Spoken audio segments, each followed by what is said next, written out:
The cabin filter is located on the passenger side of the vehicle. Open the glove box. Remove the dampener cord from the glove box. Push in on both sides of the glove box to release the stops. Pull the shelf so the tabs pop out of their catch.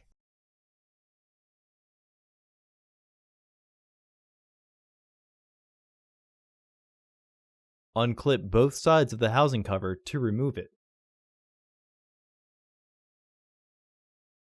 Remove the old filter from the housing and clean out any debris inside. Install your new AQ1189 filter into the housing, with its airflow indicating arrow pointing down.